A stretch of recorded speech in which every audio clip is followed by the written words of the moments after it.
25 साल में 99 दुल्हनें गायब।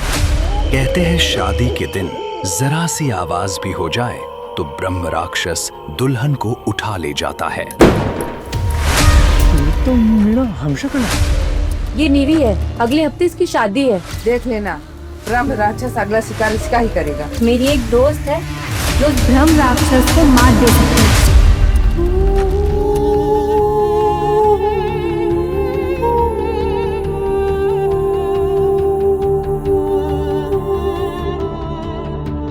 ये रात कहाँ से लगा के लेके आई है तू?